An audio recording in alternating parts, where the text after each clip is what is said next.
Hello, everyone. Welcome back to Big Finish Fans. In today's Big Finish Fans, we're starting the road to the 60th anniversary of Once and Future Past Lives, the first part in the Big Finish 60th Bonanza. Once again, I am joined with Luke. Yes, hello everyone. We've not been gone long, have we? No, quite a short time, but we're Probably back. shortest gap between streams, I think. Yeah, stream-wise, I mean, unless you count Regeneration series, where it's literally Oh, us 20, every day for 24 yeah, days. plus Yeah. streams as well. So, But yeah, we're back now. I suppose we missed out last week, so you get a double filling of us this week, really. Uh-oh. Yeah, there we go. Stylish One said, 2 streams. Is this a treat for Star Wars Day? Yeah, we're going to talk about Once and Future for about 5 minutes and then waffle on about all the new Black Series reveals and Star Wars visions for I mean, the rest. it is fitting because it's a Fourth Doctor story in May the 4th, so Yeah, it works. may the Fourth Doctor be with you. Exactly. May old Tom Baker be with us all. Yes. Hello, Stylish One. Thank you for joining us. And hello, Daniel Hager. Hope you are well. Oh, How are hello. you today? I'm good. How are you, Ben?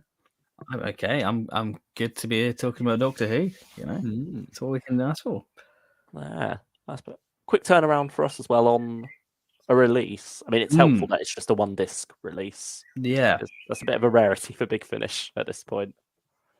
I guess that's what makes Once and Future so exciting because it's just that 1 hour slot for the next couple of months now. Yeah, it's like having a regular series back again, like we had with the Fourth Doctor Adventures when that was monthly.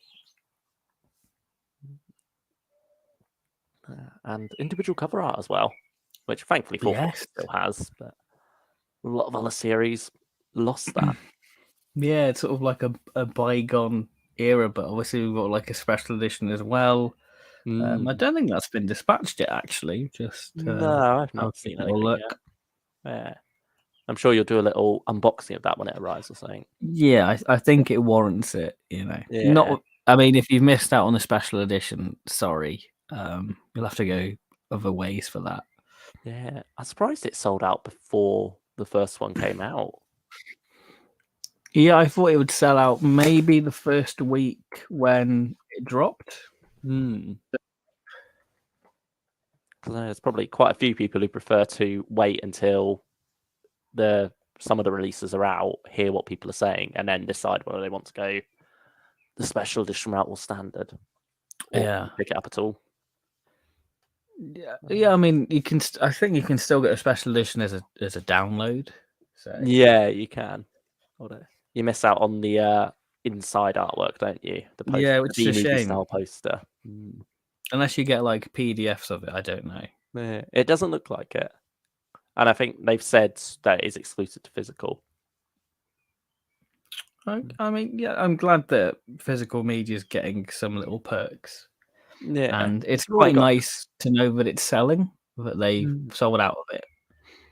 Yeah, I think they've been pushing it quite a lot, haven't they? It's been their big thing for the year, so it's understandable. I suppose maybe there's also that rare factor of, once it's gone, it's gone. People have seen it being sold out. They've posted like updates of like 50% gone, 80% gone and such. It's like pushed people to, finally go for it who were maybe on the before, just because they don't want to have that buyer's, or not buyer's regret, opposite of buyer's regret, whatever. Remorse? Yeah, I don't. Non-buyer regret. Yeah, but it's satisfied. I don't know. Yeah, the FOMO really. Afterwards, when everyone else has got it and you were holding off on it. Sort of like I can relate with the season 12 Blu-ray when that first came out. But yeah, thankfully they did a re-release of that. But with this, I don't think you're going to be so lucky. No, I think that's why there's a limited and a standard. Stylish says, I think this stream is needed after all that Big Finish hot take Twitter discourse. There's been Doctor Who drama again. It's hard to keep up. It was AI discourse when we were streaming Tuesday. What is it today? Yeah, like what is it now? I don't know. Yeah. I mean, quick comment from Stephen Noonan, also about a bit of Twitter discourse of sorts. He said, just to clarify, by the way, as there's some Twitter twat going around accusing me of leaking all over the place, that was a joke about Roger Delgado and not reference to anything with Big Finish recastings. We did make Mark, it clear. exclamation mark, exclamation We mark. we did make it clear that it was us joking, that it was necromancy. Yeah, like we were saying about a potential, what's it called? That Stephen was talking to a potential recast, and that's how he thought he was talking to Roger Delgado if it's a really good recast. But yeah, it was a joke because in the same breath we had said about him holding a seance to talk to Roger. Yeah. But, so yeah. yeah. Well, somebody took that out of context. Yeah, sorry for any confusion caused there, but yeah, certainly that is not the case. Stephen was not leaking things over on our streams or in our comments that we then read out on streams. So, there we are. Sorry, Stephen, if that's landed you in a bit of trouble there. We still love you and admire you. Big Finish hot take. It's kind of cute, says Hoovy in a Small Collection. We'll see if we find it cute. We'll see if we find it cute. You buy one box set and you're like, oh, it needs a friend, and then suddenly you're selling your children for audios. Oh, dear. It's getting to that point, to be honest. It's getting to that point. Yeah. Yeah, I don't know. Yeah, I don't know what drama's been going on. I've seen Big Finish has been talked about a bit more because of Once and Future. Just because of the size of this, there's lots of people who don't usually buy Big Finish, or at least aren't regulars getting every single release like us, who've picked it up and are then, talking about it online, which, there's no such thing as bad publicity, I suppose. No. I mean, getting out there a bit more. I find it interesting that I haven't seen really that much talk about this story. Oh, like what have you seen then? I've just seen people saying it, downloading it, and that's it. I've not seen any thoughts on it or anything like that. It's just kind of been the trailer going, that trailer was really cool. I've not seen any proper discussion about it. So yeah, it was a nice little trailer. The trailer confused me even more. Yeah, it certainly raises some questions. We'll get into that. The story raises questions as well. Yeah. I don't think they're questions that are meant to be raised in the story, but it's just how my fan brain works, and I'm sure we'll dissect that in a minute. Yeah. Anyway, Stylish One says limited edition CDs will also have writer's notes on the CD, a true throwback to the late 2000s and early 2010s. Big Finish CD golden age of booklet artwork, notes, and behind the scenes pictures. I think when was the last writer's notes around 2015 or 2014, wasn't it? They dropped off just before the 200th main range release. I vaguely remember it being in Mistfall. No, I think Mistfall was the first one to not have. Okay. Because I think that's when they went from booklets to pamphlets or leaflets was sort of a joke at the time, wasn't it? Same with Exelons. That was it. Start of Series 4. Yeah, that makes sense. And I don't know if they turned up anywhere else that was sort of like a hangover of it, or if that was it, December 2014. No more writer's notes and director's notes after that. I think, they started doing them online for a little bit, didn't they? Yes, in the credit section, in production credits, I think it was all backstage. I think it's the backstage, yeah. But then that didn't last too long. Because I think Alan Barnes or someone joked when they wrote their one saying, I'm no longer limited by a word count that can go on that can fit in a booklet. So you're getting a really long writer's notes here. It's a shame they got rid of it. It's a shame. I guess that's what the behind the scenes does, really. Yeah, I suppose it's the cutting costs thing, really, isn't it? And sort of I suppose, similar to shrinkflation. Have you heard of that? Yeah. Like, it's that whole thing of keeping the price the same, but you're getting slightly less so that they can keep the costs down and make Every chocolate bar. Yeah, crisp packets as well. Oh dear. Ryan Carrick says loved it on a second listen, but would have liked more stuff with Sarah Jane. I mean, we'll get into it, but I concur. I've got feelings about Sarah in this. Might leave the stream when you get into spoilers of Once and Future. Yeah, we'll get to some news. We'll do a quick little spoiler-free chat, and then we'll dive into spoilers. So we'll give you a good bit of warning there, hopefully. I don't. Again, this is the thing. I don't think there's much to spoil with it. No, I feel like there'd be more things to go. Oh my god, that character turned up or something like that. I don't think there's anything like groundbreaking you've got to hide from this story. No, not the first one at least. We'll see how it goes as it goes on. But yeah, for the moment, it's pretty much what you see is what you get. So we'll see how things progress. There will come a night, Ben, a night so dark when the CD's full and you have to make the choice, the hardest choice you will have to make Mel or the Big Finish collection. I think I already know that choice. Oh, or put another way, given how many releases she's been in over the past couple of years, Mel or Bonnie Langford. Oh, that's the thing. I feel like the Bonnie Langford ones will probably disappear, and I won't know. But you'll smell something burning in your sleep. Yeah, and it just be all for the Bonnie Langford stories because she has a vendetta against Bonnie. Oh, there was a lot of discussion over on Reddit, says Stylish One. Yeah, I don't even know. I don't even know what a Reddit is. As you saw in last stream, I was trying to work out how to send emails. We're technophobes here. Literally, we know how to click go live, talk about Big Finish, end it. There we go. We have our issues before we start up where it's like, I can't quite hear you. You're a bit quiet. And like we do this week in, week out. You think we'd know by now. Yeah. I mean, to be fair, today and Tuesday, we had no issues. Yeah, it's just we kind of like, oh, we've had a waffle. We need to go live. We got distracted by Black Series today. We're very sorry. But, May the 4th, as we said. May the 4th. There's been some exciting reveals in that department. I love the writer's notes on Demos, says Stylish One. Proper nasty ice warriors and not the ice Klingons out of the new adventures where they can't even wipe their backsides without mentioning honor. Alan Barnes too.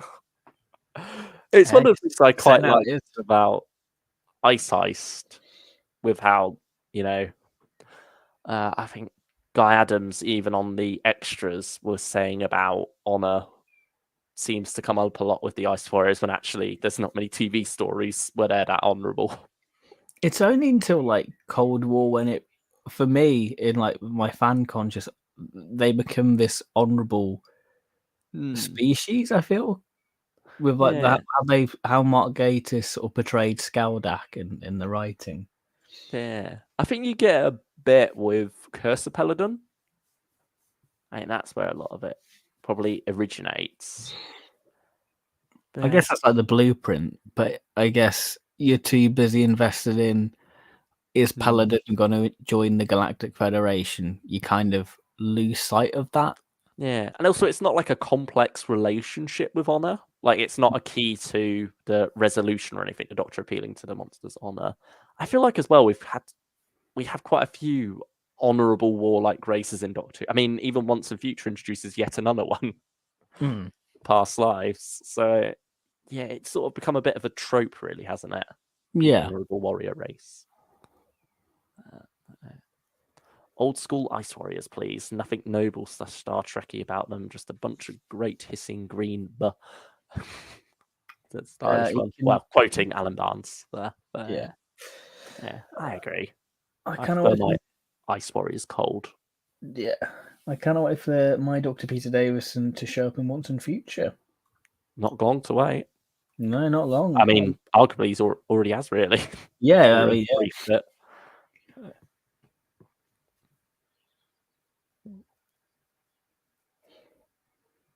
Luke, I hope you're happy. I bought the Quatermass DVD box set I watched and really enjoyed Quatermass Experiment episodes 1 and 2 onto the 2005 remake. I imagine you're checking out the online one there, not the DVD version. Enjoy this one. I think Ben's still yet to go for Quatermass and the Pit. Yeah. I think. Shall we discuss a quick bit of news? The only bit of news, so this Yeah. is going to be like fairly quick. brief. Soon. Yeah. And he's already got it up. He's beat me to it. Yeah, there we go. Oh, sorry. No, it's all right. Erased now. You save it. It's saving me a job.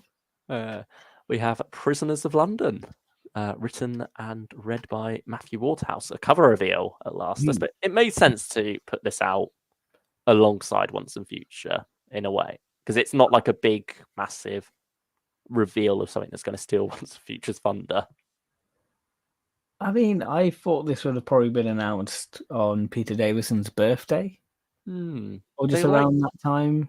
Yeah. Often it feels like the audio novel covers come out quite far in advance, but this one, it's 2 months away now. So, yeah, I mean, we were speaking a little bit about this before, but certainly both of us have said we're on the fence with this one. Yeah. How do you feel about it now with the cover? It's kind of one of those things where it depends on the month how I'm feeling. Because from what I've experienced of the audio novel range, really enjoyed it. It's just, I don't know if I can sit through 7 hours of Matthew Waterhouse. Yeah, that's it, really, isn't it? A weekend with Waterhouse, as we've chosen. It literally is, isn't it? I mean, if you get the watches and this, you could have one day Saturday listening to one, then the other day Sunday, a full weekend. I think that's the thing. It depends on the reader, and if the reader was there, no disrespect to Matthew Waterhouse, but yeah. I mean, maybe make a final decision based off the preview, but for me, it's probably going to come down to, if I need to throw something else into my basket in order to get over 50 quid and then get some money off. So it's all going to come down to what else is out around July and August, really. Yeah, because I imagine there's going to be a few more things to be announced as well. Oh, Hoovian with Small Collection says, finally, a good painting cover. I'm not going to call it a bad one. I think I like the composition, like the way the characters are laid out on this. Feels like quite well thought out. It does feel very season 19. It sort of gives me like Contingency Club vibes. Yeah, I can see that. And I suppose like the pink in the background sort of gives off a Zoltis feel. But yeah, at the same time, just something's not quite clicking with me in this cover. It feels a bit more blurry than usual as well. It seems like a bit Bidmead-esque with like the multiple TARDISes, a bit Legopolis. Yeah, I suppose Matthew Waterhouse is channeling that, isn't he, for this story? I mean, his other one, The Watchers, that was sort of Bidmead-esque, wasn't it? Like, or sort almost Warriors Gate-ish. Who was the writer? Stephen Gallagher? For what was that? Warriors Gate. Oh yeah, Stephen Gallagher. Yeah, he's sort of channeling that a bit, isn't it? Because it's like this massive white void filled with destroyed spaceships or something. Wasn't that the story for that one? Yeah. And the Daleks are in amongst it. I think I'm curious about it, but very much still on the fence. I mean, if they do like an excerpt, I'll listen to it and that'll be a decider then, I think. Yeah, to be honest, I wasn't going to go for a dead start until they did that, half-hour preview of it. I gave that a listen. I thought, I need to keep going with this. And I didn't regret it. I really enjoyed the Dead Star. Yeah, I think the audio novels, they're a little passion of ours, aren't they? Yeah. Even if we've not got all of them, I think there's something special about them. I think because it's 7 hours, it's like people are probably put off by it. And I think that it's a secret gem people don't really know about, and I think we should celebrate it really because Yeah. it has the best Cyberman story you'll Mm. ever experience.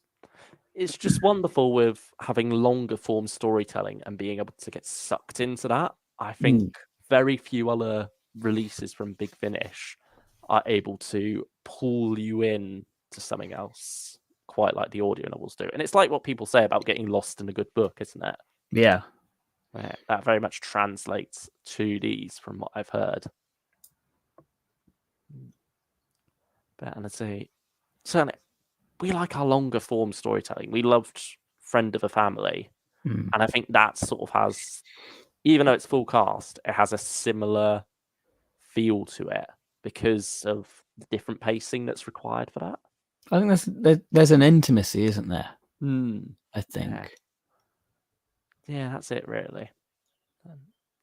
Because like I think with some Big Finish, they can seem a bit disposable, but you listen to it, you move on to the next one. I think because the audio novels are like 7 hours, you Yeah, have to be invested. You have to create a relationship with it. Yeah, they're like usually about a week or two commitment as well, aren't they? When it comes to listening. So yeah, I think there is like it leaves a stronger presence, doesn't it, at the end of the day? Because there's so much to unpack with them. Yeah, but I think at the same time with that, that's what makes me worried about. That's what makes me a bit more selective when it comes to picking up because I know it's going to have a stronger presence. It's like if it's not as good a story, then that presence is going to increase exponentially. But at least when you've got a NAF 1 hour one, it's only 1 hour of your time, then you're done. Whereas with this, you got a bit less to show for that. But certainly been very lucky so far with the audio novels. But I mean, you've picked up more than me, haven't you? Because you went for the Peter Capaldi one. Yeah, which again, really solid stuff, and probably the best Peter Capaldi Dalek story. I mean, that's more of an interesting. Yeah, I think that one's more of an interesting one because it's sort of a trilogy with the banner title of Emancipation of the Daleks. Do they give the episodes individual titles? Because I know there's 3 of them, isn't it? It's like 3 2-hour-long ones. I can't remember, to be honest. I think it's just part 1, 2, and 3 from memory. But each episode is very distinct and does something different, so it's really good. Like it feels like swap the Monk trilogy out. I mean, I like the Monk trilogy, but I feel like if that was there, I think Series 10 would probably be a lot higher for people. But I'm a huge Series 10 fan. I think that's why I wanted to pick it up because I love 12 and Bill. So I was just in that sort of missing. I still miss them now, to be honest. Yeah, I know what you mean. Hopefully we get something like that eventually, a Big Finish full cast. Be wonderful. So, Series 10 certainly one that it doesn't need expanding upon because it's a very tight series. Yeah. It's all good in there. It doesn't feel like there's anything left unsaid with it per se. But I just love that trio so much that, give me more of them. Literally, it's like anything with 12 Bill and Nardole, I'm picking up. And it's just a shame that there's not that much in terms of expanded media for it. I do hope it might not necessarily be a Bill and Nardole thing, but I do hope they get Dan Starkey to take over the 12th Doctor Chronicles. I think he's the next in line, really. Yeah. I mean, with Jacob Dudman stepping down anyway, it'd be a good way to keep that range going. Yeah, because Matt Smith's joining Big Finish. Send that on Twitter. Make everyone. Stephen Noonan told us that one. Jokes. Don't. We're lying. Matt Smith has not joined Big Finish yet. As far as we know. As far as we know. We can neither confirm or deny. Well, there you have it.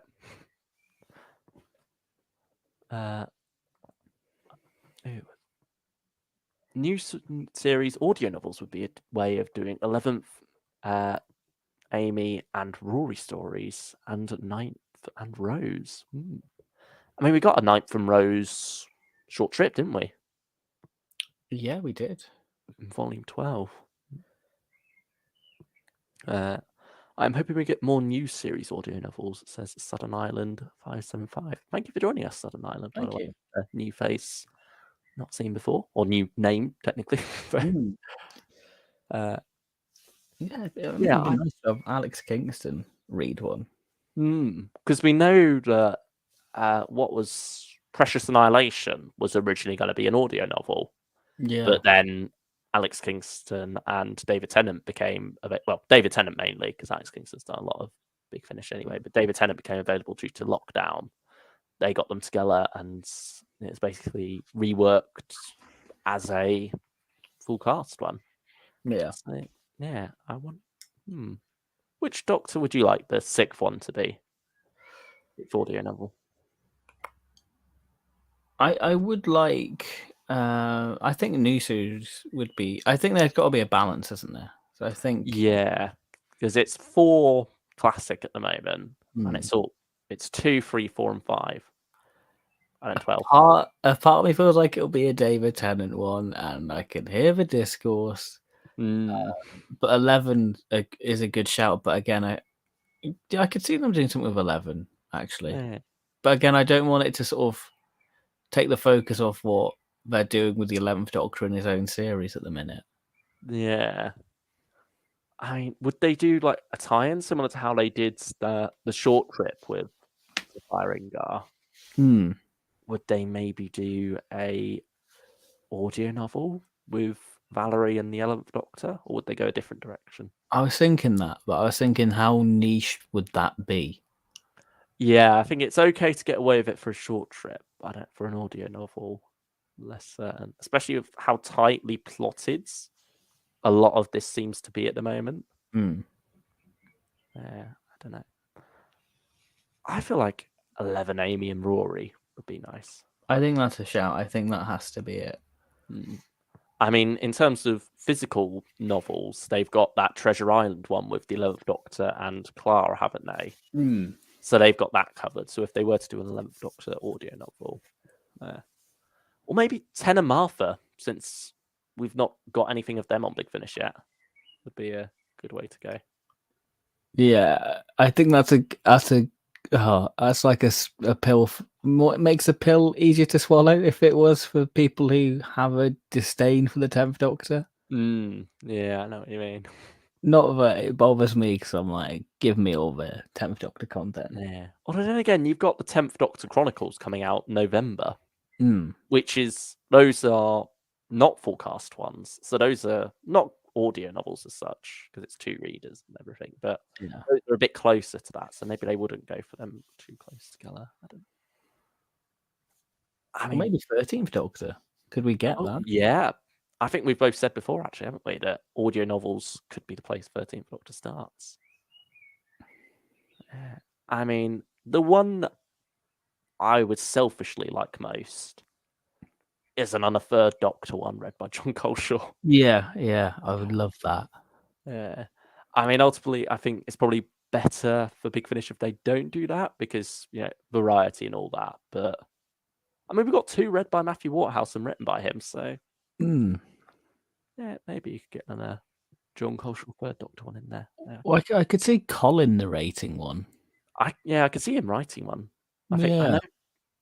I did see some mention. Here it is. Stylish one says, "I hope we get a 6th Doctor and Evelyn audio novel." Yes, that would be the best way to carry on with Evelyn.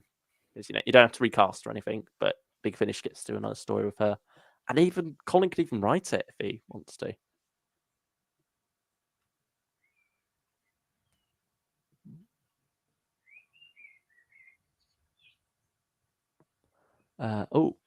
Ben and Luke, there's a 10 and Martha 10th Doctor Chronicle. Also, any thoughts on the upcoming new series Target novels and the original books? Did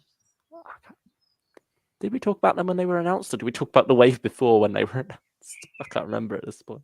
This is the thing, I don't think we spoke about them. Yeah. I think it's Planet of the Ood. It's the Zygon invasion, isn't it? That was like held back from the previous batch. I'm not sure on the other ones. I think Kablam's one. Ah, yes. That's one that could probably do well from an expansion. And I think there's a Tom Baker one. Is it Unquiet Dead? Or was that no, there's no Eccleston. There's no Eccleston this time.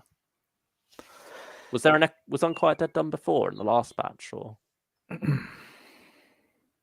No, Unquiet. We've only had Rose and Dalek. Oh, okay. I'll be honest. I don't know which ones are coming out this time. Oh, Waters of Mars, Stylish one said. Yes. Okay. I wonder if they'll try and tie that into Time Lord Victorious at all. Oh yeah, they will. They will. The starting point of that, isn't it? But I suppose, should we talk about Once and Future now? Yeah, that's the main bulk of it, really. That's why we're here. Yeah, that's why we're here, you know. It's only taken us half an hour. I mean, that's better than we usually do. Yeah. I mean, what was it? Tuesday, it took us about an hour and a bit to get to the 8th Doctor Lucy Miller box set. So, but this is the thing with these streams. It's just kind of chill chat to everyone in the chat. And I think because we're just too busy just going, oh, this is cool, we kind of get sidetracked. Yeah.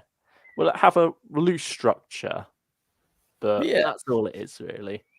We have points, and it's just where the conversation goes to get to those points is where it goes. Yeah. We're like a naturally flowing river. We meander quite a bit. Yeah, and there's no oxbow lakes. We don't get stuck with erosion. No.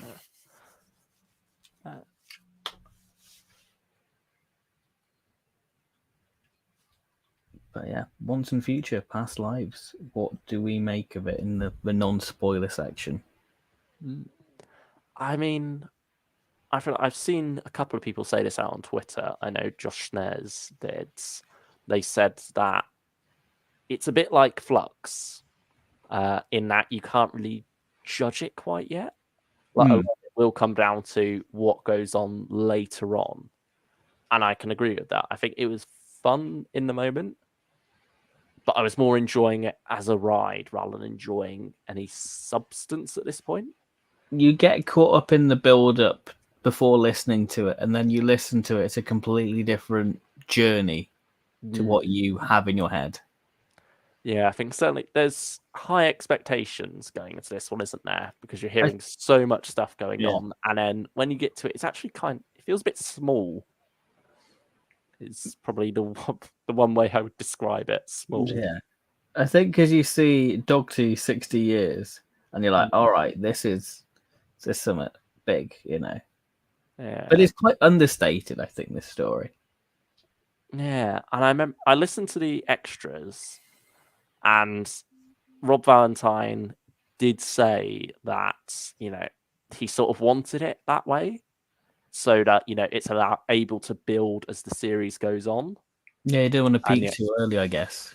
Yeah, he didn't want to go for anything too bombastic and huge. He wanted something fairly simple and smaller in scale, so that it puts more emphasis on the hugest stakes that are going to come along later. Because I think the stakes are pretty low in this. Yeah, I'd say so. And sometimes that's not a bad thing. Yeah. And I think, so, as we say, it was intentional in this case. But I feel like it needed to be done a bit differently than it was. Because I think there's not really much emphasis put on the Doctor changing faces. There's no real emotional fallout of that. It's very much just, oh, I'm this face now. Let's go have a almost typical Fourth Doctor adventure. You don't really get the feel that often that this is either the Eighth or the War Doctor degenerated. Yeah. I don't. Yeah. You feel like there's moments when you have the Doctor and the Monk talking about whatever, and they Hmm. mentioned were like, you don't want to know. Like, dig a little bit deeper, please. Yeah. I mean, with Rob Valentine, we have sometimes criticized a couple of his scripts. I think it might just be that we had like 2 in a row that came across the same way of we were struggling to tell what's going on. Sometimes it's hard to tell whether it's down to the writer or down to the sound design. Hmm. But it certainly happened quite a few times with Robert Valentine's scripts. I mean, one that comes to mind specifically is the first episode of Unit Brave New World, where Hmm. it's a lot of action going on, but it's impossible to tell exactly what that action is. Mhm. And certainly there's a balance, isn't there, with writing action in audio, because you don't want characters just standing around literally describing what is happening. But at the same time, you don't want it to be an absolute mess. So you're just sat there listening to noises with no idea what the Yeah, context is for half of them. How do you feel this did with that? I think it suffered a bit with it. There's one particular scene I can I think of. I, I You think think the same? I think because it's sort of world hopping. It's kind of got the Mm. Chibnall. Now we're here. I think, Uh, especially at the start, you're kind of trying to keep up where we're at, what place, because it takes like halfway into the scene where you get to know where we are. hmm. There's one particular scene as well in the unit base. I wonder if you had that same feel, where it's just like I was listening to noises, but I wasn't sure what they were meant to be.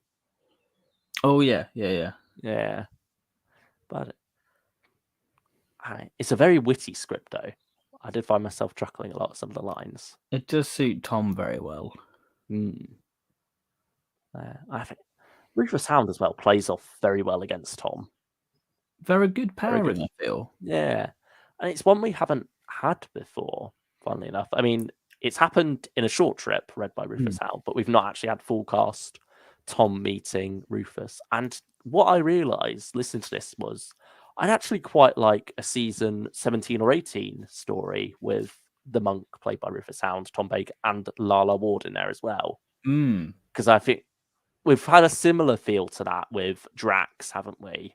yeah. And I think she would be an absolute laugh alongside the monk. I can You've got imagine some quips from Romana about the monk.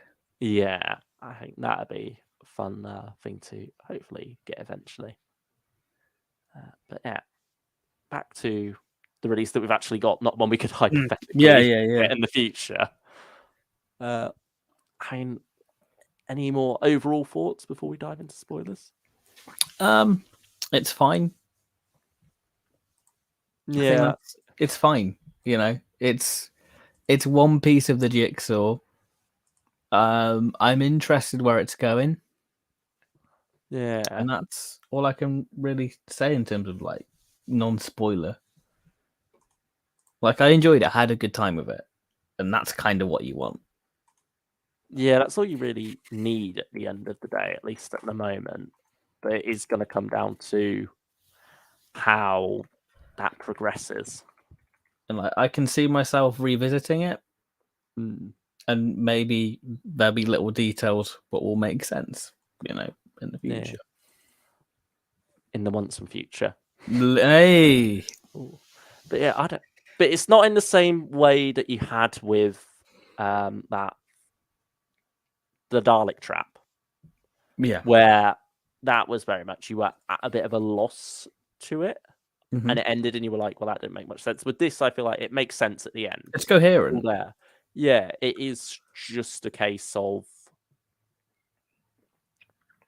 how some mysteries play out, how these things are paid off, that it all come down to in later stories. It's a big story with a mini story in with the Fourth Doctor chasing after the monk. Yeah, and I think I'm gonna be a bit worried if they all end up being this way, Yeah, where it's like the whole premise of Once and Future with the G generation is more of just a side thing, an excuse to get these doctors back. And I think that's what sort of bothers me about this with the Fourth Doctor in it, is that we have him back all the time on Big Finish anyway. yeah. So it doesn't. You don't have that special feel that you would maybe get if this was a TV story with David Tennant coming back. Yeah. It's sort of like you need to justify the concept a bit more, and I don't think the once and future concept of degeneration is justified for me just yet. I don't think enough is done emotionally with that. I kind of want to talk about spoilers about this bit because there's a little bit that it sort of irked me. Yeah. I think I'm getting together a little spoiler warning thing actually. Okay. Here we. Okay, so let's stop sharing that one. Stop sharing. Where are we? Sorry about this. I should have probably done this before, but Hey, we're working live. We're working live. Yeah, you're hearing the gears turning. Yeah, this isn't anything special. But if it'll work with me, here we go. We can hope it does, or else it'll be a bit. Here we are. Literally just the cover with spoilers written across. Oh. So anyone who pops on in the next little segment unexpectedly will hopefully see that, think, oh shit, I haven't listened to it yet, and click on or we spoil everything for them. But yes, for those of you who did want to dip out after we've given our thoughts on this, now's your chance. Quickly, rate 8 out of 10. We've already got spoilers thrown up, but you can stick around if you want to hear a rating out of 10. 7.5. I'll agree with that one. Yeah, 7.5 for me as well. So there we go. What did you want to say about the Fourth Doctor degeneration in general that irks you? How it treats Sarah. Agreed. Go on. Because Sarah is such, she is the definitive Doctor Who companion, isn't she, really? And because we haven't had much of her in Big Finish, only with the Fourth Doctor in terms, we've only had Return of the Cybermen. Yeah. And a little bit in Doctor of War, but that doesn't really count because it's unbound.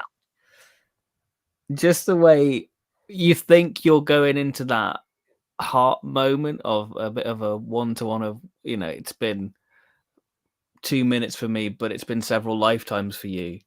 And it kind of goes, yeah, let's move on. There's some crocodile people we need to deal with. And like the thing is, it has the heart moment and it just throws it away. And I kind of wanted to stay in that heartfelt moment way longer because there's 2 times it does it. The reunion's great. But after it's wonderful. It's just throws those moments away.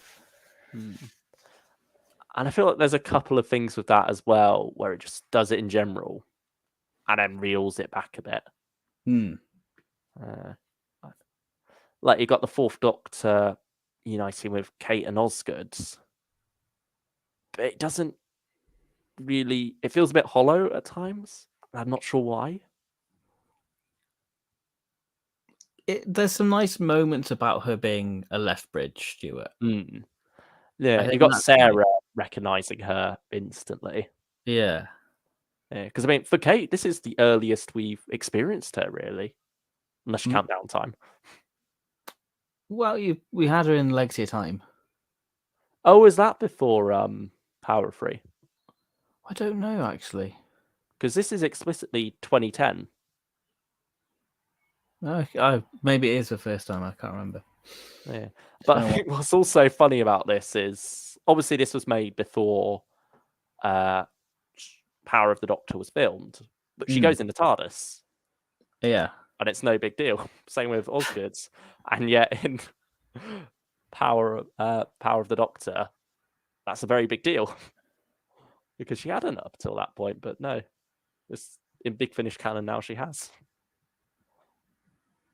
And I think again that's a moment that's sort of it's odd that Power of the Doctor does that better.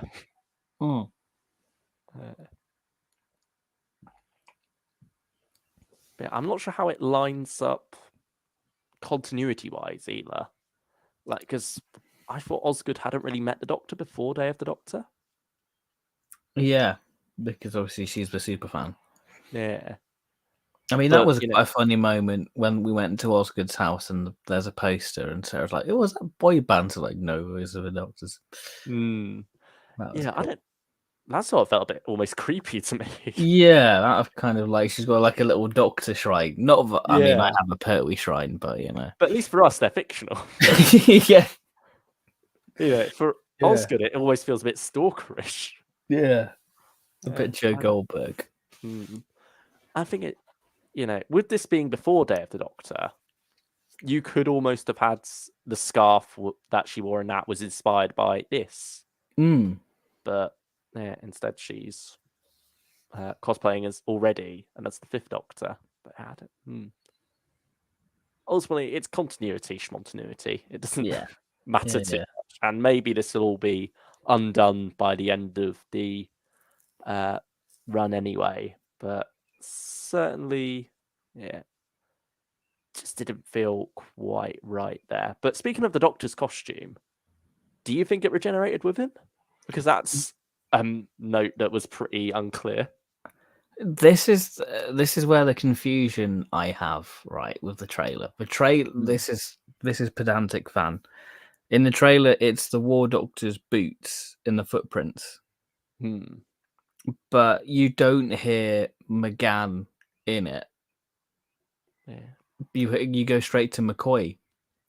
So is it McGann regenerating first? It's also McGann's TARDIS, Yeah, which raises a couple of questions. and I feel then like the boots were just a reference to Day of the Doctor. hmm.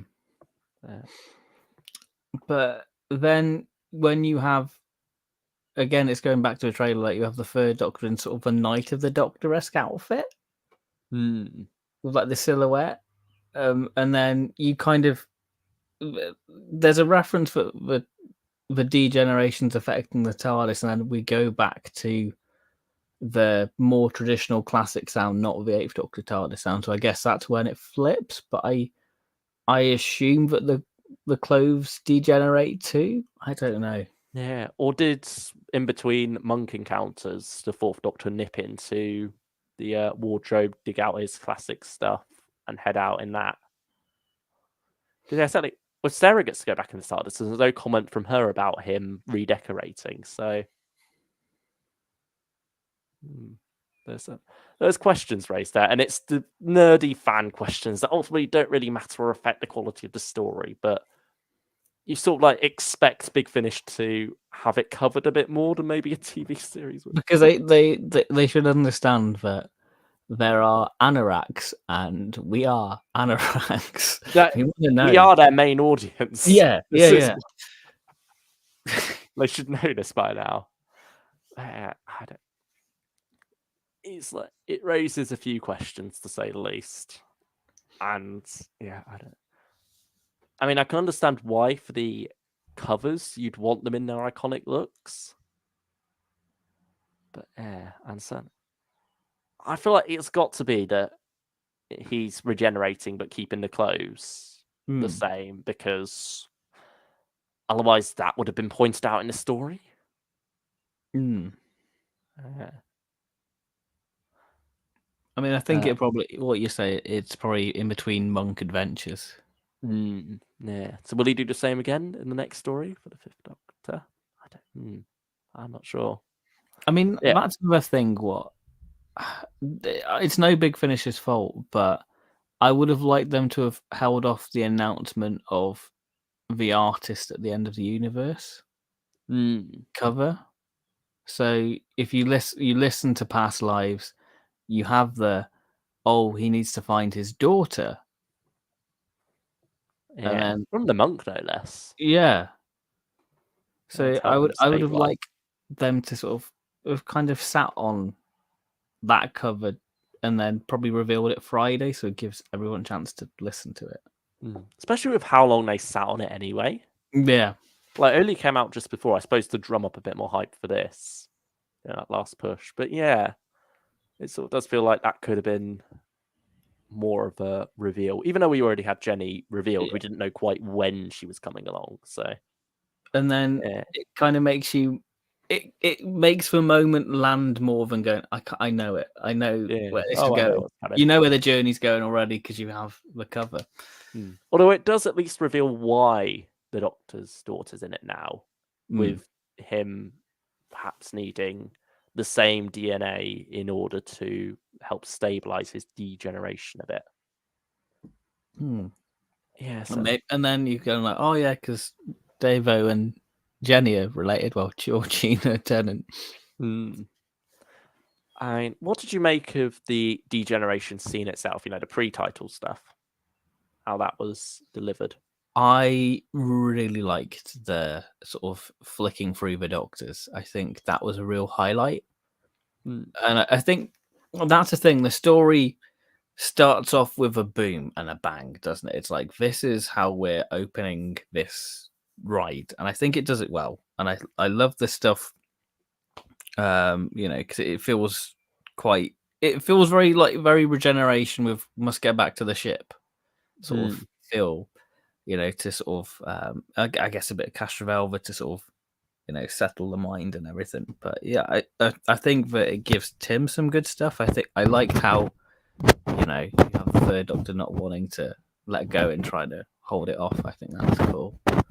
Yeah, Tim's definitely the highlight of that bit, I'd say. Along with Michael Trout, and he gets a good little bit. But yeah, certainly Tim is the main pre-Fourth Doctor, I suppose. Which makes sense, I think.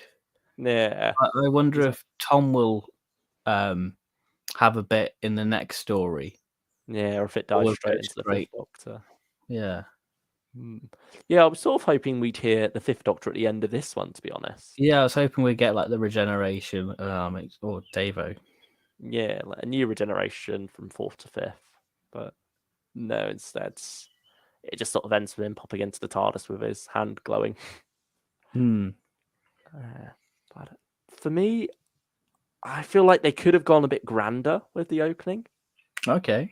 Like, it feels very quick, just, random Dan Starkey, Time Lord, finding Doctor, and then rushes off to TARDIS. Like maybe you could have done more of a Night of the Doctor reference and had Ken Bones talking, like, that little monologue you get from, what's the character's name? Head of the Sisterhood of Khan. Oh, Elistra. Oh, Helia. Helia, yeah. Like how she says, we've always known in our bones that the Doctor would find his way back to Khan. Such a pity he's dead. I think something like that really have the General or someone else talking about instead, just to set the scene of this being a regeneration of sorts. Yeah, well, you feel like you could have had Veclin. Somebody sort of I already known. Yeah, because we know they're turning up later. Veclin, yeah, so it's not really going to affect if they turn up now. Yeah, it just feels a bit weird that they'd go for just a generic Time Lords. I think with it being Dan Stark as well, him turning up throughout this release, it sort of just feels like the ease of him being in the place to record this anyway. Yeah. When realistically, with a release of this scale, like that's selling this well from the seams of things, you could have got another actor in there. Just something more I wanted. It does feel almost understated even before that. Before the main story kicks in for me. Yeah. I feel like, it's sort of like what you saw was what you got, really. There was no extra oomph with it to really make it feel like a special anniversary story.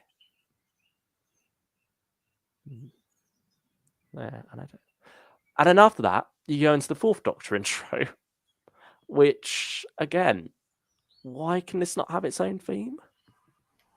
And also, I think the Fourth Doctor intro just isn't that grand either. It's a nice It's theme. iconic. It's iconic. Yeah, it really is. But again, we get that with every Fourth Doctor story. It's not like, oh, we're hearing the Fourth Doctor theme. This is incredible. It's not. It would be if it was on TV. It is Big Finish. This is what we come to them for. This is what we get a lot of the time anyway with the Fourth Doctor. And especially when you consider Peladon got its own theme. 8th of March gets its own theme. Why does Once and Future not have its own theme? Which is, it's a valid point because I think this is a flagship release of Big Finish because not everybody checks out Big Finish like us on a monthly basis. Yeah. And Light at the End got it, and that's only, it's only been used twice. Or heck, even use the Light at the End theme and say this is the anniversary Big Finish theme. Yeah, like just something a bit more bombastic would have been nice, really.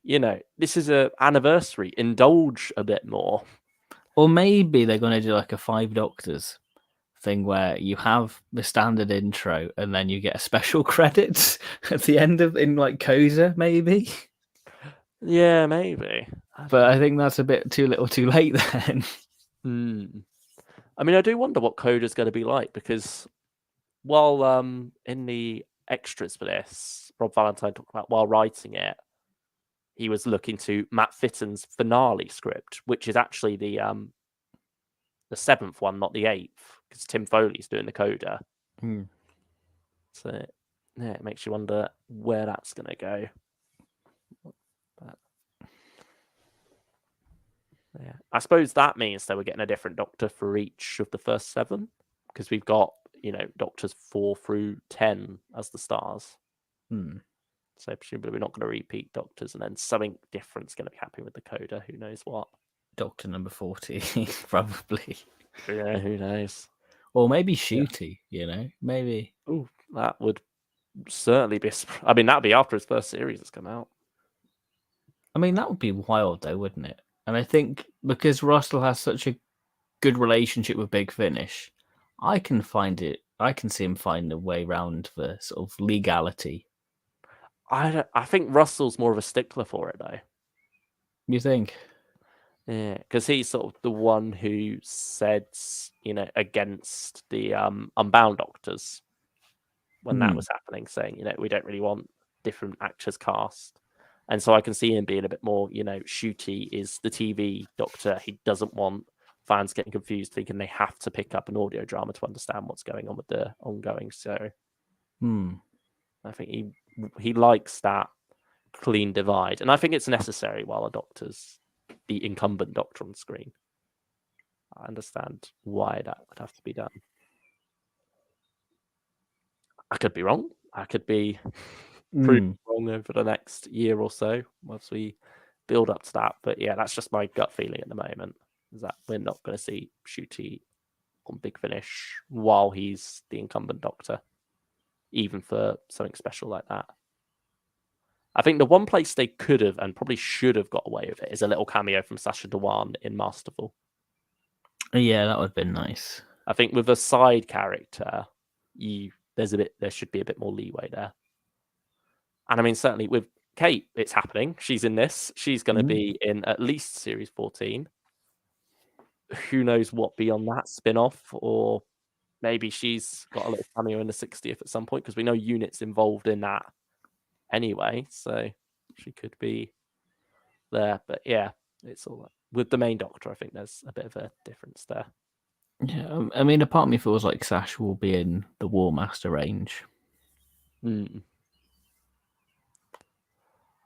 Oh, Sergeant says, fun fact, Russell T. Davis called time on Unbound because he didn't like the tabloids reporting about ex-actor cast as the Doctor. I didn't want audiences confused, especially before expanded media was big. Yeah, I mean, you even see that now, don't you? You get, well, not so much now because David Tennant has actually come back on screen, but every time David Tennant did a Big Finish, David Tennant returns to Doctor Who as the big headline that all the different news websites ran with, and then you'd click on it and it'd be in an audio drama, and we're fine with that. We know that. Yeah. And to expect that. But you do get a lot of people who, aren't as closely following Doctor Who and who saw that and got excited, then thought, oh, it's an audio drama. I mean, there was a bit of it when Power of the Doctor dropped, when it was like David Tennant is the 14th Doctor, and then you had like the Joe Public go, hang on, I thought Ncuti Gatwa was the new Doctor. Yeah. I mean, I imagine some people even thought when you had the David Tennant news originally, they just thought, oh, it's an audio drama, isn't it? Yeah. wait, he's actually back. That's probably And because you're they've checking been the a date bit to see if it's a prank. yeah. Because that's like everyone's like classic April joke, isn't it? Hmm. And they're like, how we're living in that reality now. Yeah. What did you make of it being immediately after Hand of Fear for Sarah? Like literally straight after that screenshot Yeah. ending, suddenly the monk appears. I feel like that's too soon and not enough was done with it. Yeah.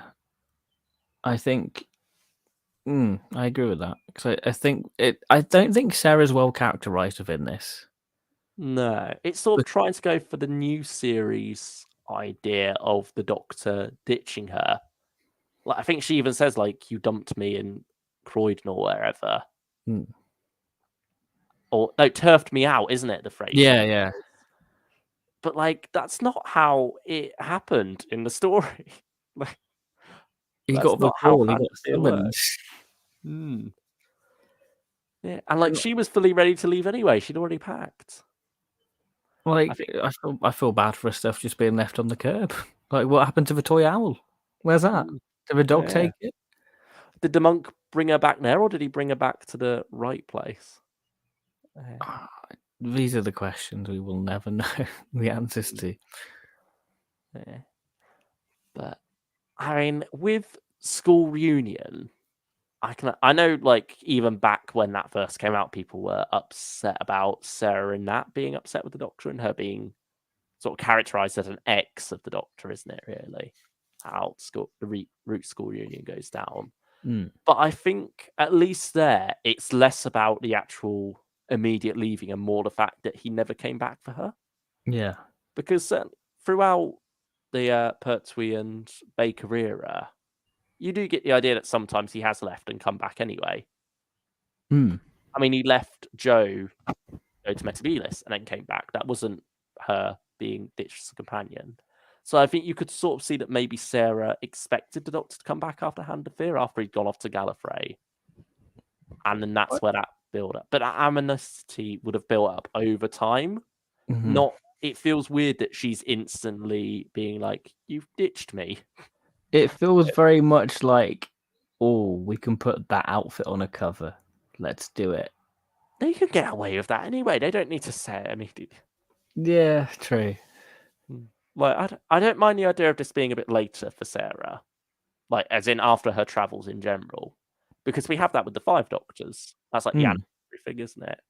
Yeah. And it also keeps it different for the Fourth Doctor and Sarah in that it's not just her being picked up from her travels with the Fourth Doctor and then dumped with the Fourth Doctor, who is actually the Eighth Doctor or whatever.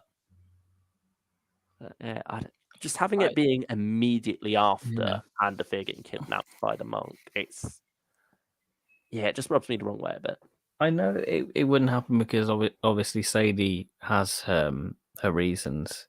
Mhm. But I think an older Sarah would have been way more impactful, especially for Tom. Hmm. I think that it would be a bit like Clara seeing old 11 and yeah. Yeah, I feel like you could have at least gone for like Five Doctors, K9 and Company, Sarah, like Mm. around that time. Then you can even get a little cameo from K9, have like the monk have to deal with K9 before getting to Sarah. That would be entertaining in itself. Yeah, like it's a 60th anniversary. Get K9 in there for a little bit. Mm. He's got that beware of the dog sign in the Five Doctors. Show us why. Beware. Yeah. Show us Have the the origin monk, of that sign. yeah. Have the monk have to deal with K9 before he gets to Sarah. That could have been fun. But yeah, Sarah, it feels like, was almost an afterthought for this story, Hmm. which is a shame to say. I mean, she has. I say one good moment where she clobbers the monk. But even that's kind of off screen or Yeah, you off don't. audio, off Yeah. mic. I mean, it's a good little joke though. Yeah. Yeah, like she has. I think it was clever how it all ties together with like this being a previous invasion of sorts that the Fourth Doctor and Sarah dealt with, and so the monk needs Sarah so that he can find what the poo is. Yeah. Well, the fossilized poo. But there's just dead poo inside because should have just left it. I mean, the Hifra, they're pretty cool, but I don't really think they're used to their full advantage. It was kind of amusing in a good way that they just sort of gave up at the end. Yeah, you're expecting this like valiant like berserk attack of like bombarding like Glastonbury or whatever it is. Oh, I loved that little joke they had with Osgood and Kate, where she was saying there's this weird cloud of interference about the size of Glastonbury. And Kate's like, that's a very odd thing to compare it to. Where is it? Glastonbury. Oh, that makes sense. That did get a good chuckle out of me. But yeah, so the scene I mentioned earlier, where it was like I didn't quite understand what was going on, was the Hifrath Yeah. attacking Unit HQ and then keeling over because it was a bit too old. Like, while listening to that, I was not sure what was meant to be going on.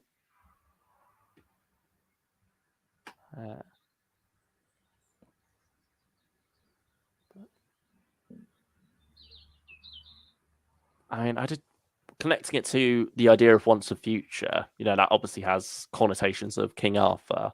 Glastonbury was a nice place to set this as well.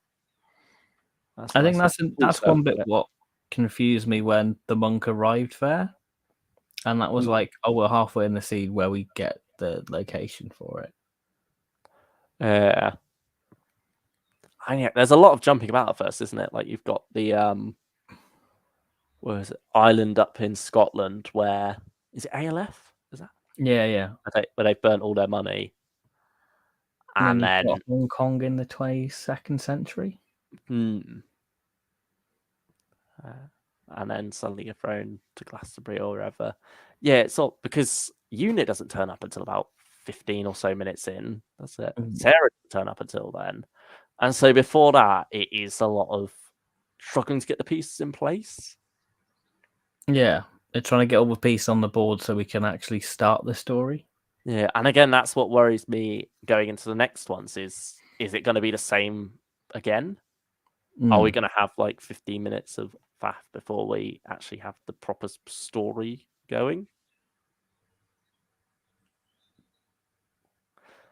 Starge one says the story is worth it just for Rufus Hound. It's so good to have more of his monk, and he's always excellent. I really liked him in this one. He was good fun. And like we said before, great chemistry with Tom Baker. I wonder if they were actually in the room for that. I loved the. Oh no, I think it was all done remotely.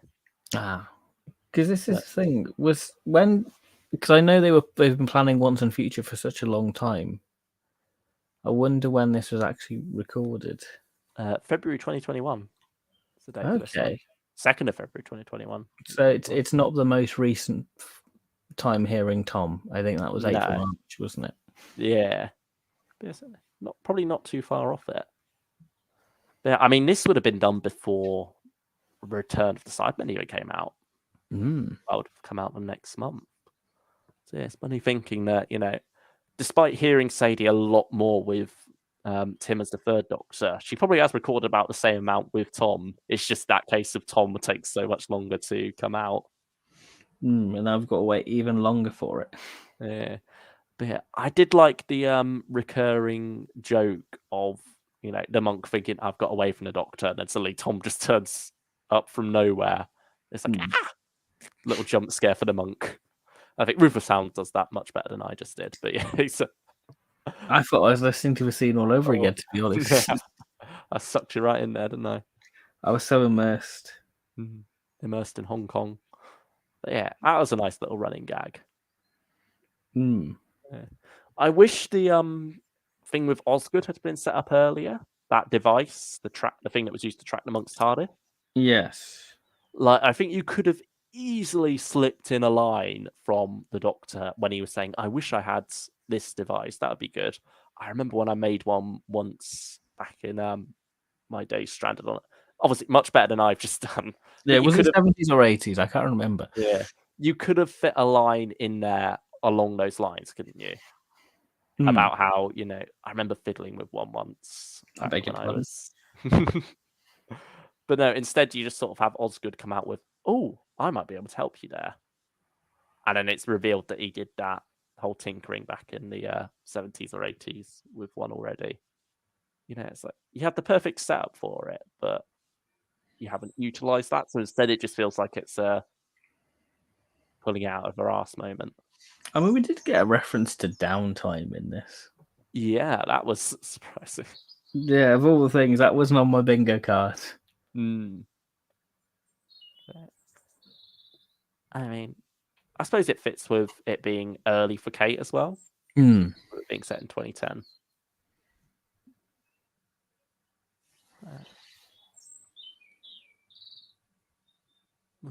Any speculation as to where this is going to go now?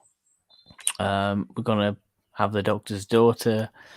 I think I'm gonna have the Fifth Doctor. I don't really know. I thought I'd be more speculating a bit more, but I don't think there's any meat to speculate because I think everything that was there, you got. Everything that we knew from the synopsis is already there. Like, there's nothing extra you get from listening, really. Yeah.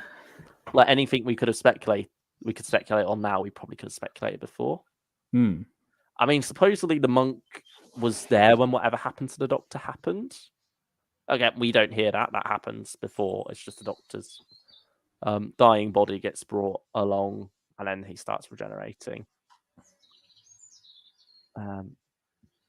But yeah, like, could it be that a bunch of Time Lords have ganged up on the Doctor? Is this a the cabal Suicide Squad? Yeah, is it going to be that with the Rani, Master, and Monk? Have they all like ganged up and done this to him? Yeah, but it seems a bit of a bad place to do it in a time war. That's the other thing about the Fourth Doctor here. It doesn't feel like it's a Time War Fourth Doctor. Because I mean, they get away from that pretty quickly, don't they? They say, "Oh, because of my G-generation affecting the TARDIS as well, I've broken free of the Time War." Like, that just feels a bit odd. Do you feel like there'd be more weight behind going back to Earth and stuff like that? Yeah, that's the thing. It's like there could have been a lot more emotion wrung out of these. There could have been a lot more sentimentality about the Doctor revisiting these old faces. But no, it's very much brushed off pretty quickly. You could have had lines like, "Oh, just like the good old days," or stuff like that. Just so you can have them like reminisce and go, "God, life was so much more fun, wasn't it, when I was a scientific advisor for UNIT stuff?" Like, again, it feels like even Power of the Doctor's done a bit more. Yeah. With that, I know these teeth and all that, like that shock about it all. Whereas with this, it feels like the Doctor's taken it too much in his stride. He kind of knows what he gets when he spins the bottle and what he becomes. Yeah. Which, it just doesn't feel right. I mean, you've also had what's the Liberation of the Daleks? Which feels like that's doing more with the concept than Once the Future has done so far. Yeah, it just feels too much like we've just got the Fourth Doctor back for another adventure again, which is what we get from Big Finish anyway. Which I do feel like that is probably going to be the running theme for these, until we get to maybe episode 6. Yeah, I think once things start to ramp up towards the end. Yeah. I imagine we'll get a scene in the 7th part showing what happened with the degeneration, build the mystery, and audience 1-6 and reveal what happens to the stylish one. I could see that, and that would be nice. Maybe that'll be the 8th Doctor one as well. Once he's come along. Yeah, so maybe it's sort of told backwards. But we have that, and then it turns, and then that sort of leads into past lives. That's where it ends. Yeah. Don't know. I mean, we do have one extra detail about the G-generation that we didn't have before. This idea that, or I suppose we did kind of have it. The idea of a weapon? using himself. The weapon for one thing, but also the fact that he's eventually going to die from it. Oh, okay. The idea that this is also a race. There's no urgency, though. Yeah, it doesn't feel like there's much urgency there, but yeah, certainly it seems now that we know this is something that could kill him eventually. Which sort of raises the question: why use a degeneration weapon when you could just shoot him and kill him? But yeah, Why have this prolonged thing if you're right there in front of him using and the weapon? it's not like he's exactly suffering. Hmm. Yeah, like even with There's the no cosmic angst. regeneration stuff, there's no regeneration trauma, is there? No, it's just kind of they're fully formed Hmm. already. I've seen many good theories to start this one. Well, let us know. I mean, I've just scrolled up back in the chat. I've actually seen theories about that, Ben. The reason Fortax mysteriously seems to forget things and go along with it.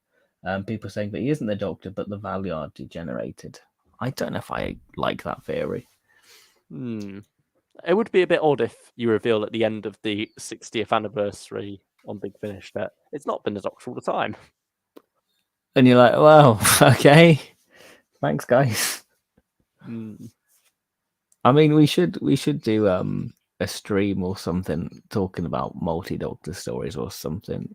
Yeah, I think Walk. yeah, it's something you've wanted to do, isn't it? Yeah, I think there's a lot to cover, and I think that'll be a good tier list. Yeah, I think definitely with the 60th coming up, definitely something got to get around to somewhere.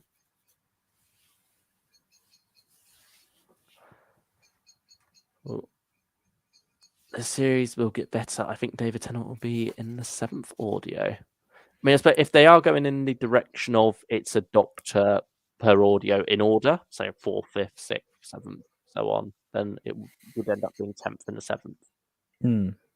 So, well, apparently, at least at the time of February this year, 2023, they hadn't actually finished recording it all yet. They had one more episode to get done at some point, or at least parts of it. So, could that be the Tennant one, maybe? Well, Eccleston we've known about for a year. Yeah, we know he's recorded his with David Warner.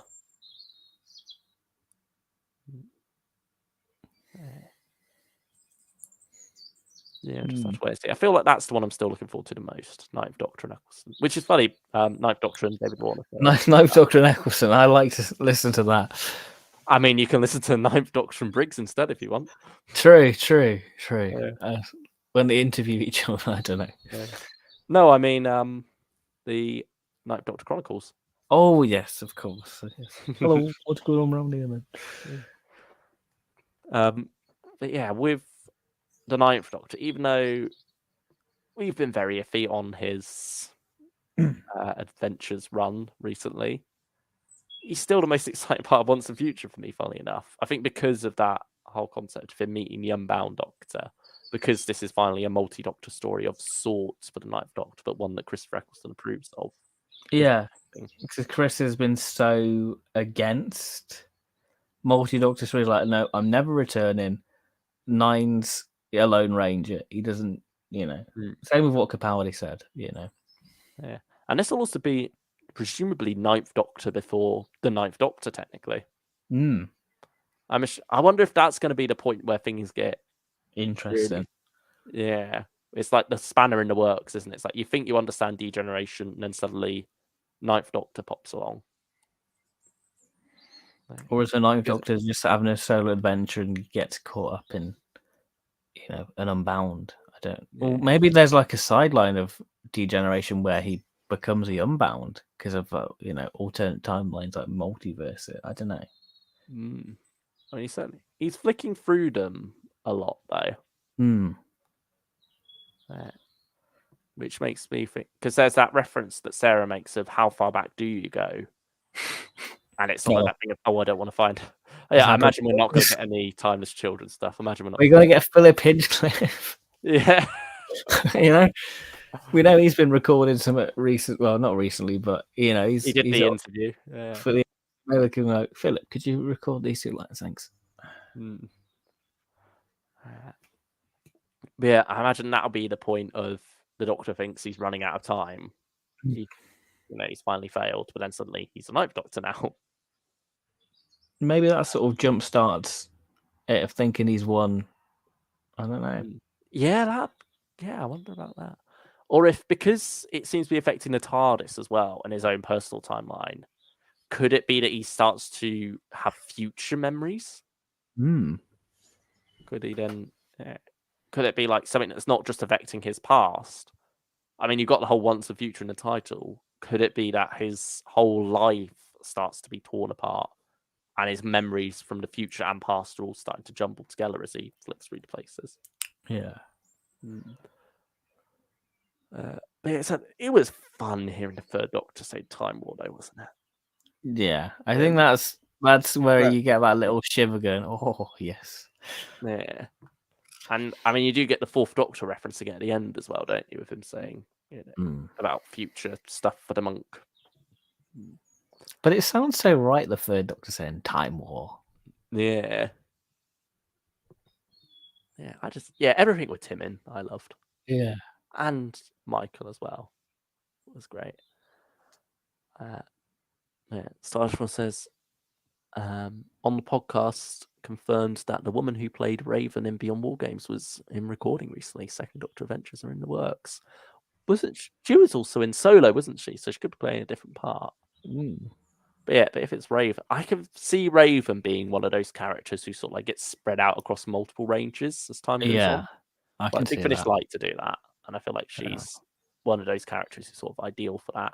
I mean, you've seen it with Tyler Steele, haven't you, from Torchwood popping up in Rani? Yeah. Sarshman also says, I've actually seen quite a few theories, and this isn't the Doctor, but possibly someone, another Time Lord with the Doctor imprinted on them like an Auton Infinity. Would that be too soon? It was, I don't know. It was a great twist in Auton Infinity. Yeah, but again, would that land for people who have listened to Auton Infinity? I don't know. I feel like for the moment there's no real evidence that it's not the Doctor. So they don't want to give the game away that early if it is. Yeah, I feel like it makes the most sense. It probably just is the Doctor, really. But something, it is also odd that Sarah then doesn't go on to mention this later on. But mind wipe. It's canon schmanon. We hand wave it away.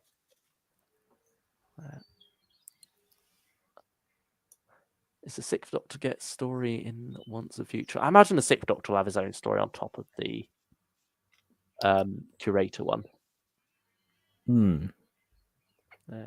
Probably the one after the Artist. Yeah, if they are going in Doctor order, that would make sense. But any last thoughts? Stephen was good as well, from what bit he had in it. I enjoyed. Yeah, a little bit.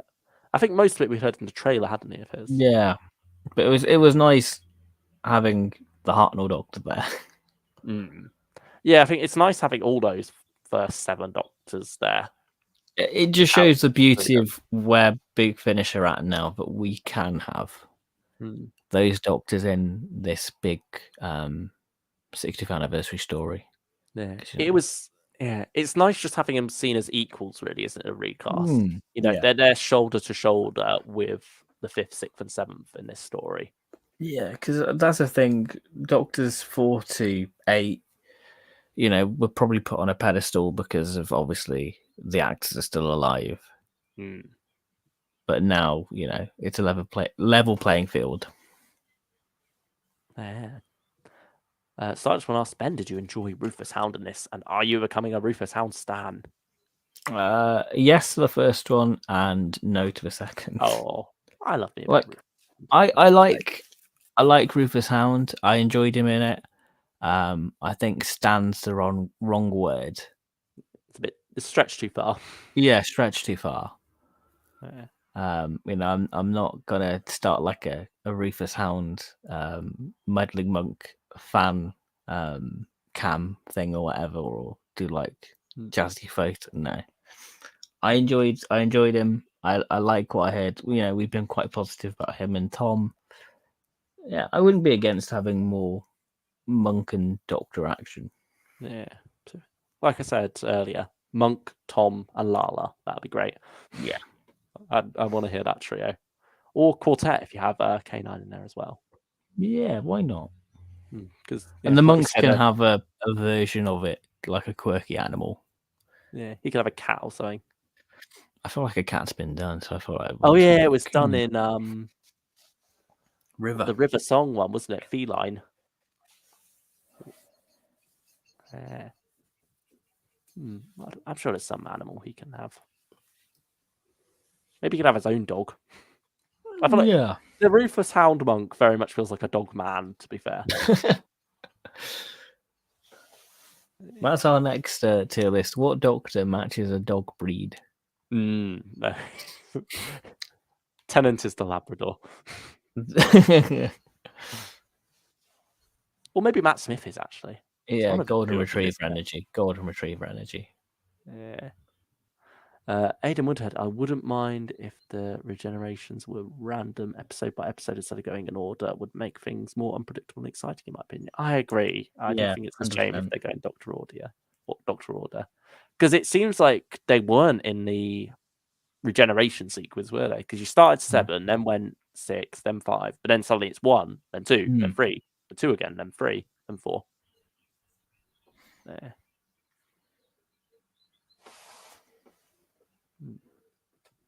But yeah, I suppose that's sort. I mean, it's hard to say a pattern just from the first 2 being the 4th and then the 5th. I think the next one's going to cement whether it is. Yeah, that's going to be the definitive version. One way or the other. It's not because Legacy of Time they didn't go Doctor Order. Like that started 8, 7, 3, 5, 6, 4. So yeah, that was all over the place.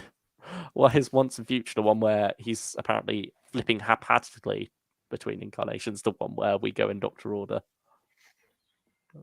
I mean, it makes sense starting with Tom at least, but yeah. Yeah.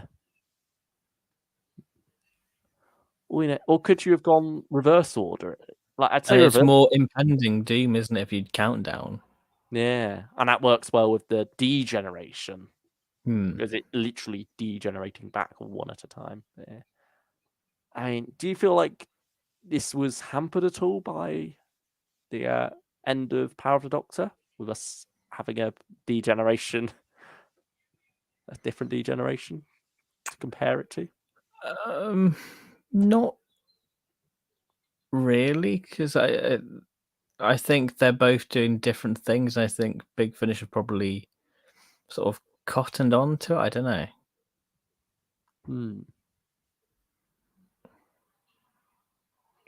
Yeah, I'm not so sure. I think it's again the fact that we haven't had both stories told fully either. I feel like there's going to be more weight to what Russell's doing at the minute. Yeah, but I suppose that just makes sense as well, with it being TV. Yeah. And it being Russell as well. Yeah. But yeah, so I feel like this just feels a bit basic at the moment, the idea that he's been shot by a degeneration weapon. It could be that that's not the case. That could be a red herring. We could find other things going on. But I much prefer just the random shock of the Doctor's regenerated in Power of Doctor and suddenly he's got an old face back. Why? And that's then the mystery. Whereas this is more, we know something's happened. We don't know quite why. And the Doctor's also forgotten it, but we know it involves the monk somehow. Like, that just feels a bit overly complicated a setup for this. Since you never mentioned it before, do you have any thoughts on the Lumate and that retcon about the Master's character? I've seen bits about it, but I've never listened to the stories. So I feel like it's unfair to comment on those revelations without hearing them in context. We got that glitch trailer for the 60th on TV, which caused yet more discourse, but hints about an upcoming trailer. Yeah. Sorry, Ben, what were you saying? I've only experienced like the Luminette in Masterful, so I don't have any strong opinion on it. No. I experienced her briefly in the 15-minute teaser for Misty Series 2 as well. So that's about it. Yeah. But yeah, that glitch style trailer, I don't think we mentioned that Tuesday, did we? No, there was a lot to cover on Tuesday. But yeah, that was like, people found that if you reverse it, you got a bit more stuff about widest face and things. That's cryptic. Yeah, that was it. Yeah, and I think Eurovision, isn't it? That's the one to look out for. About a week away. Yeah, I'm sure we'll do something for it if there is a trailer. Yeah, I imagine so. Well, we'll dissect it probably.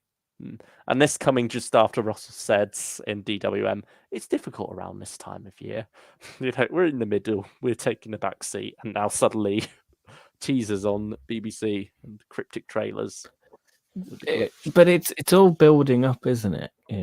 It's keeping. I don't want to say relevant, but it's keeping Doctor Who in the public eye. Yeah, it's sort of saying, don't forget David Tennant's coming back. Yeah. And it's one of those ones that works both ways, because for people watching, they'll see that it'll be a bit weird, but they'll be like, "Oh yeah, David Tennant's back."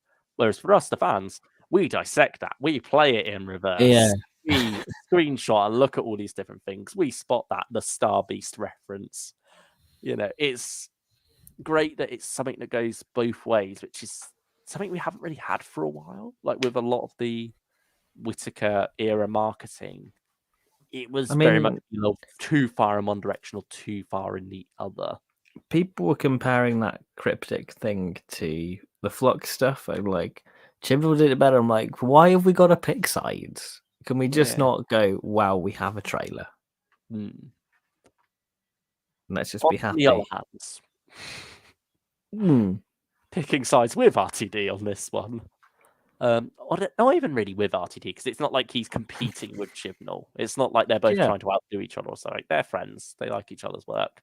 But yeah, just in terms of handling the marketing, it feels like we're getting something better than just a standard picture of Jodie Whittaker at the end of a hunt the Doctor thing, whatever it was, find the Doctor.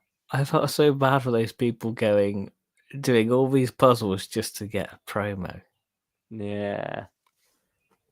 RTD, not ITV, knows how to hype for general audiences and fans alike. The thing is, David Tennant's return is, to be honest, necessary. General audiences have fallen off, but from real life experiences, Tennant is drawing people back in. It does look like Tennant is drawing people back in. I mean, even on the Once and Future bonus features, they talk about how, it feels like the 60th is huge for the show. It's like the show is going to new heights here. I mean, what's interesting is I didn't really think they'd do anything for the 60th. Because it's not really, I don't want to say it's a number you celebrate in like that term. Like you think like 50th, 75. Yeah. 100. You feel like 50 is a bigger number than 60 in Yeah. terms of celebrations, at least. Obviously, numerically, 60 is a bigger number. There's no way to disprove that. But yeah, when it comes to this sort of thing, it makes sure. Will we get a 70th celebration, or will I go for 75? Because 75, it feels like it's the bigger one. 75 is more logic. Yeah, I guess. Yeah, it makes more sense for 75. But who knows what point Doctor Who Big Finish will be at by then? I don't want to. I don't want to think about what point we'll be at in our lives. No, don't wish time away. No, that's just enjoy the present, enjoy the 60th, and time it's nice is one big currency. What we, speaking of, time is also running out a bit for us, I suppose. Yes, before we degenerate. Before we go on a ramble, I say talk about time. It feels like might be a good point to wrap up now. Yeah, wrap up. Say goodbye, because you had us on Tuesday. We did a big long one then. Yeah. We've been here for an hour and a bit now. And we'll be back next week, next Friday. Yeah. Doing some more Fourth Doctor. Shall I load up the thing? Go for it. I'll stop screen share. There we go. But yeah, past lives, 7.5 out of 10. Yeah, it's a good rating, I agree. I'm sure. I think I probably need another listen to properly cement. Yeah. And again, it also comes down to where it goes later on. Yeah. Fun, but feels like lacking a bit in substance, perhaps. Yeah. Or certainly, at least, without the later context, I can't fully appreciate the substance yet. here we go. So it's most of this month. Mostly this month, yeah. I mean, we've already had our 8th Doctor one. If you've not checked that out, and you want a bit more of us after we leave you early, you can go give that one a watch. It's as if we'll have never have left. And then today we began Once and Future. Yes, yeah. Very hot off the press. And here we go. Next week, next Friday, talking all things season 12, a throwback collection video. Yeah, people seem to like us doing the collection streams, and it'd be a good time to look back at where it all started. And plus, the date just was like, what we have to do. Yeah, it's Friday the 12th. It's also the 5th month, and there's 5 stories in that season. Could that? So Yeah, you're really digging there. And yeah, I'm stretching a bit, but clutching at straws. But nevertheless, it just felt right. And with the lost stories this month and next of Dalek Shows of Terror and the Ark, makes sense to look back at the originals, doesn't it? Yeah, that's another thing. Yeah, and we love any excuse to talk TV. Yeah, so yeah, we get to go back to that, and hopefully at some point we'll go back and cover all the collection sets we missed, and have like maybe a nice little playlist of all 1 to 26. Yeah, done by the very end of the collection when we bid farewell to that range. Would you call it a range? Yeah, I'd say so. Collection range. Yeah. It's collection range. Yeah. I mean, hopefully by that stream we might have the next announcement. I hope we do. All fingers crossed. I want to know what's next. I mean, that's wishful thinking, but hopefully. We were tying nicely, so come on. Chris Chapman, do us a solid here. Do us a favour. Anyway, the week after that, it's Series 7, Part 1.5. We'll be looking at Series 7 as well, to be fair. We'll be discussing our thoughts on all that, having some Matt Smith love, and then some Jacob Dubman love, as we talk about the 11th Doctor's adventures with Valerie so far. Something that Ben convinced me to dive into. And we'll see whether I was right to convince him to pick it up. I mean, it's Pertwee Smith 11. There's been a lot of Pertwee. It's time for Smith to get some love. Yeah, we don't. That's the thing. We don't really go that far into the new series. No, not really. I mean, it was nice when we got to do that with the Regeneration Advent Calendar. Made a little bit of a change for us, didn't it? Especially the way we did it going in order. So we reached it later on and saw like the series change over that time. As we said at the time, it was a whistle-stop tour, wasn't it? Ooh, hello. You've not gone again, have you, Ben? Have I gone? Nope, I think I'm still here. A Matt Smith stream at last. You've been teasing a Series 7 stream for almost 2 years. Have we really been teasing it for that long? I'm very sorry, Stylish One, if you've been waiting for that long.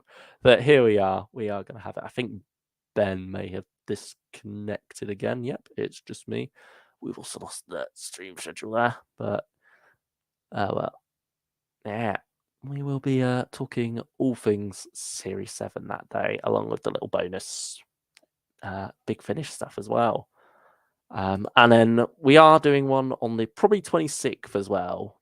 Friday the 26th, that we haven't quite included in that schedule because we've just not decided it yet. We're sort of waiting and seeing. It's between Rani Takes on the World, the 9th Doctor, Pioneers, and 6th Doctor. What's that release called? Purity Unleashed. That's the one. It just depends which one we enjoy the most, because obviously when it comes to streaming, we prefer to talk about things we like, don't we, Ben? He's back. Or is he back? Yeah, we like to be positive. Hello. Yeah. Hello. There we go. Hello. Am I there? Yeah, you're here. That was unfortunate timing. But yeah, I was just saying about the stream after that. how it would either be Rani or Ninth Doctor or Sixth Doctor, depending on which we enjoy and want to talk about the most. Yeah, there is going to be a stream coming that day, so don't worry. Welcome to Big Finish fans on the channel, Baker Troughton123. Yeah. Jokes about me taking over in your absence. Can't have that. Can't have that. Yeah. You've gone very loud all of a sudden. What have I? Oh dear. I'm being this. Oh, sorry. I'll quieten down. Yeah. This is the problems we usually face before we start streaming. But now it's towards the end. Oh dear. Yeah, that's like the degeneration of the Purchase Smith. Yeah, there we have it. Any last thoughts? Please like, subscribe, do all that jazz if you've enjoyed this. And yeah, if you've been lurking, we appreciate you. If you're watching this on replay, thank you very much for taking the time out of your daily routine to check us out. We really appreciate all of your support and love. Please let us know what you thought of Once and Future Past Lives as well. Leave a comment down below, giving your review. Maybe give us a quick out of 10 what you thought of it. If you agree with us, if you disagree, loved it, hate it, we'd love to hear. Yeah. Oh, and I was watching some old Big Finish fans videos this Stylish One. You've changed a lot. I was watching them for the Black Hole clips, by the way. Glad the series is still going after all this time. Yes, but we're not quite at our 60th celebrations yet, but we're nearly at 10, 10. maybe? Nearly at 10. It's a very different series back then. I mean, there was much more than two of us for a start. Yeah, I don't know how it worked as that big group. Like, I love the guys, but yeah, just a bit of a nightmare. Yeah, especially when you have the lag there as well. It's much harder to get like a back and forth, isn't it? Yeah, and you have to try and organize. Okay, you're gonna start first. Yeah. Well, now it's just we dive in, keep our fingers crossed, and it mostly works out. Yeah, and for the most part, it does. For the most part, it does. Thanks for a great stream. Take care. Thank you once again for joining us, Stylish One, and everyone else who is out there watching. Thank you all for watching. We appreciate you, and we'll be back on Friday the 12th for talking all things season 12. Indeed. Until then, have a jelly baby. Yeah, have a jelly baby. Wear some silly clothes, and finally settle down wearing a scarf. And rub your time ring, because we're going to Nerva, Skaro, and back to Nerva again. Oh, and down to Earth, aren't we? Yeah. Oh, yeah, down to Earth. Just for a little bit. For a quick little pit stop. Quick little walk in the hills of, Trafalgar Square. Yeah. Try to avoid any trip hazards. And dress like a rubber duck. There we go. Yeah, there we go. Thank you, everyone. We'll see you very soon. Take care, everyone. Goodbye. Bye-bye.